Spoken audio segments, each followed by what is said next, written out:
سے پہلی نعمت کیا ملتی ہے جنت میں؟ اللہ اکبر، آپ کے لیے اور ہمارے لیے سیب ملے گا، انگور ملے گا، گوشت ملے گا، کھانے کے لیے کیا ملے گا؟ اسی لیے اولیاء امت ڈرا کرتے تھے کہ کہیں موت سے پہلے ایمان چلا گیا، کفر پر موت ہو گئی تو کیا ہوگا؟ پھر ہمیشہ ہمیشہ کے لیے دوزخ میں جانا پڑے گا، نہ وہاں کسی کی سفارش ہوگی، نہ کوئی شفاعت ہوگی۔ شفاعت اور سفارش گنہگاروں کے لیے ہے، کافروں اور مشرکین کے لیے نہیں۔ قرآن میں اللہ نے فرمایا ان اللہ لا یغفر ان یشرک بہ ویغفر ما دون ذلک لمن یشاء، بے شک اللہ تعالیٰ اس کے ساتھ کیے ہوئے شرک کو اور کفر کو ہرگز معاف نہیں کرے گا، اور اس کے علاوہ جو کچھ بھی کیا ہے اللہ سب معاف کرے گا، کفر کو اور شرک کو معاف نہیں کرے گا۔ اب سنیے دوسری آیت ہے، وَسِيقَ الَّذِينَ اتَّقَوْا رَبَّهُمْ إِلَى الْجَنَّةِ زُمَرًا، اس میدان قیامت میں کچھ وہ جماعتیں بھی ہیں جو دنیا میں تقوی حاصل کر چکی تھی، فرمان خدا پر چلتی تھیں، ان کی نمازیں ٹھیک تھی، اللہ سے ڈرتے تھے، اپنی راتیں وہ رو رو کر گزارتے تھے، مولا کو پکارتے تھے۔ وہاں قیامت کے دن اللہ اللہ ان کے حال یہ ہیں کہ ان کا استقبال ہو رہا ہوگا، فرشتے ان کو سجا کر کے لا رہے ہوں گے، اور وہ بھی جماعت جماعت کے ساتھ جا رہے ہوں گے جنت کی طرف۔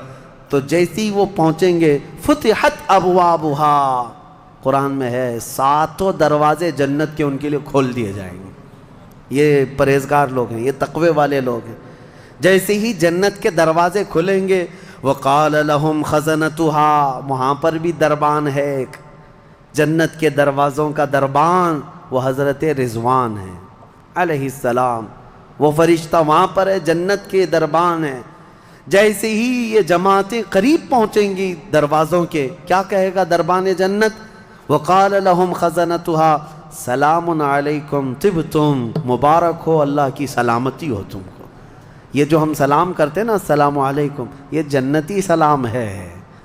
یہ دربان جنت جو داروغہ ہے جنت کے دروازوں کا، وہ سلام کرے گا فرشتہ جو آ رہے ہیں جنت میں، سلام علیکم طبتم، مبارک ہو، خوش آمدید، اللہ کی سلامتی ہو، فادخلوها، آ جاؤ جنت میں داخل ہو جاؤ، خالدین، ہمیشہ کے لیے، اب تم بھی یہاں سے نہیں جاؤ گے۔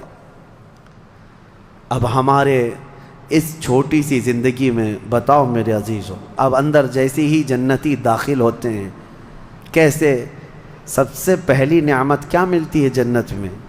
اللہ اکبر، آپ کے لیے اور ہمارے لیے سیب ملے گا، انگور ملے گا، گوشت ملے گا، کھانے کے لیے کیا ملے گا؟ میرے عزیزوں سب نعمتیں اپنی جگہ پر، لیکن فرمایا گیا جنتی جیسے ہی جنت میں پہلا قدم رکھتا ہے محمد الرسول اللہ کھڑے ہوں گے، میرے آقا صلی اللہ تعالی علیہ وسلم ہوں گے اپنے امتیوں کے استقبال کے لیے۔ اس سے بڑی نعمت کیا ہے میرے عزیز؟ جنت میں داخل ہو جانے کے بعد اب سورہ واقعہ جب آپ پڑھیں گے تو جنت کا اس میں تذکرہ ہے۔ اللہ نے فرمایا ثلۃ من الاولین وقلیل من الآخرین علی سرر موضونۃ متکئین علیہا متقابلین، وہاں دیوان لگائے ہوں گے، بڑے بڑے محلات ہوں گے جن کی ایک اینٹ سونے کی، ایک اینٹ چاندی کی بنائی ہوگی، پورے زمین پر جو گھاس ہوگی وہ زعفران سے بھی زیادہ ملائم۔ اور اللہ نے کتنی جگہ قرآن میں فرمایا جنات تجری من تحتها الانہار، ایسے باغیچے جن میں نہریں بہہ رہی ہوں گی، اور ایسی نہریں جن کا پانی دودھ کی طرح سفید، شہد سے زیادہ میٹھا اور ٹھنڈا، یہ ٹھنڈے میٹھے پانی کی نہریں جس کو کوثر اور سلسبیل کہا گیا ہے، یہ جنت کے باغیچوں سے ہو کر گزر رہی ہوں گی۔ جنتی جتنے بھی ہوں گے وہاں پر وہ نہروں کے قریب بیٹھے ہوں گے، ان کے چہرے اتنے چمک رہے ہوں گے، وجوہ یومئذ ناظرہ، ایسے چمک رہے ہوں گے، دمک رہے ہوں گے، 14ویں کا چاند ان کے چہروں کے سامنے پھیکا ہوگا۔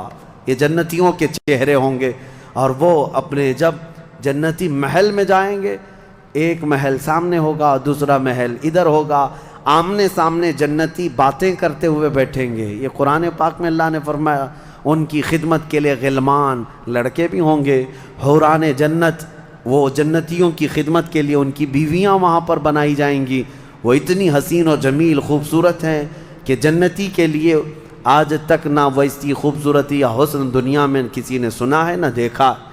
یہ حوران جنت ہر جنتی کو دی جائیں گی۔ اب اس کے بعد جنت میں پہنچ جانے کے بعد تمہارے لیے کیا نہیں ہوگا؟ ایک طبقہ انبیاء کا ہے، ایک طبقہ جنت میں اولیاء کا ہے، ایک طبقہ شہداء کا ہے، ایک طبقہ صدیقین کا ہے، اور پھر جنتی کے لیے قرآن میں ہے جو وہ خواہش کرے گا فرشتے فوراً اس کے لیے وہ حاضر کریں گے۔ جو چیز کی خواہش کرے گا، جس دن تمہاری وہاں خواہش ہوگی کہ مجھے یہاں غریب نواز کا دربار دیکھنا ہے، جنت میں غوث پاک کہاں ہے وہاں جانا ہے، صحابہ میں خلفائے راشدین کہاں ہیں وہاں جانا ہے، انبیاء اکرام کہاں ہیں، شہداء و صالحین کہاں ہیں وہاں جانا ہے۔ جنتی گھوم رہا ہوگا، اور کیا ہی بہتر ہوگا جنتی جب یہ خواہش کرے گا مجھے محمد الرسول اللہ کے محل میں جانا ہے، وہاں بھی اسے پہنچایا جائے گا۔ وہ ہر ایک بڑے سے بڑے انبیاء، صالحین، شہداء اور رسولان اعظام کے ہاں جاتا رہے گا، آتا رہے گا، جاتا رہے گا، آتا رہے گا۔ جنت کی نعمتیں اس کی ختم نہیں ہوں گی، یہاں تک کہ اللہ کریم فرمائے گا حوران جنت کو، یہ میرے وہ بندے ہیں جو صرف میری حمد سنتے تھے دنیا میں، اے حوران جنت تم اپنی میٹھی آواز میں اب میری حمد ان کو یہاں سناؤ۔ 100 سال تک وہ حوران جنت انہیں حمد سناتی رہیں گی۔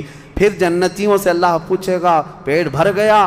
وہ جنتی کہیں گے مولا اور تیری تعریف سننے کا دل کرتا ہے۔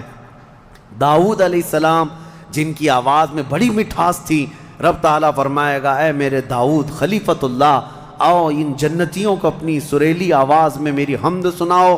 اب وہ 100 سال تک سناتے رہیں گے اور جنتی مدہوش ہوں گے اور سنتے رہیں گے، یہ جنت کے ترانے وہاں پر سنائے جا رہے ہیں۔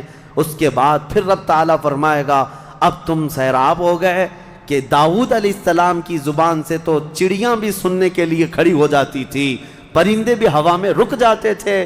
اب جنتی کہیں گے کہ مولا اور تیری حمد ہو اور تیری تعریف ہو، ہم سننا چاہتے ہیں۔ رب تعالیٰ جب فرمائے گا اے فرشتوں حجابات ہٹاؤ، اب میں سناؤں گا اور میرے بندے سنیں گے۔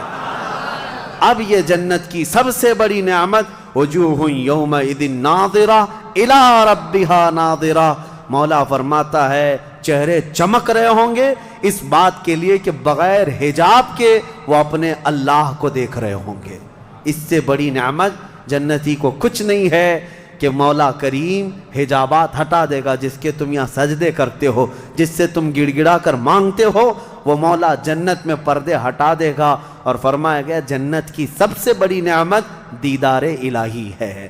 اسی لیے رمضان میں بھی میرے آقا نے فرمایا افطار کرنے والے کو دو خوشیاں دی جائیں گی کہ جب بندہ افطار کرتا ہے تو اس کے لیے بھی یہ فرمایا گیا ہے کہ جیسے ہی وہ افطار کرتا ہے ایک تو اس کے پیٹ ٹھنڈے ہونے کی خوشی ہے، گلا تر ہونے کی خوشی ہے، لیکن دوسری خوشی ہر افطار کرنے والے روزے دار کے لیے کہ رحمان فرمائے گا میں نے تیرا محفوظ کر لیا ہے جنت میں، اب تجھے میں اپنا دیدار کراؤں گا۔ روزے داروں کو اللہ کا دیدار ہوگا تو یہ جنتی جنت میں پہنچ جائیں گے، دوزخی دوزخ میں پہنچ جائیں گے۔ میں نے یہ جو 2 آیتیں آئی تھی اس کی تفسیر آپ کے سامنے رکھ دی، فیصلہ تمہارے پاس ہے زندگی کیسی گزارو گے۔ لیکن میرے آقا نے فرمایا جنت کا جو راستہ ہے نا وہ کیسا ہے؟ کانٹوں سے بھرا ہوا ہے۔ یہاں دنیا میں جہنم کا راستہ پھولوں سے سجا ہوا ہے، بہت ٹھنڈا ہے، بہت آرام دہ ہے۔ دوزخ کا راستہ، میں الٹا تو نہیں بول رہا، سیدھا ہی بول رہا ہوں، جہنم کا راستہ پھولوں سے سجا ہوا ہے اور جنت کا راستہ کانٹوں سے بھرا ہوا ہے۔ میرے آقا نے فرمایا یہاں دنیا میں کانٹوں سے بھرا ہوا ہے، لیکن اس پر اگر کوئی چل گیا تو وہ کانٹے ختم ہوتے ہی اس کے لیے جنت کے باغات ہیں۔ اور جو دنیا میں ان پھولوں کے راستے کو چن لیا دوزخ کے، جیسے ہی یہ راستہ ختم ہوگا اس کے بعد صرف آگ ہی آگ ہے، آگ ہی آگ ہے۔ چنو کون سا راستہ، تم یہاں کے پھول چاہتے ہو یا پھر آخرت کے باغیچے، یا یہاں کے کانٹے اور آخرت کی آگ؟ یہ تمہارے ہاتھ میں ہے کس طرح سے تم اپنی زندگی کو متعین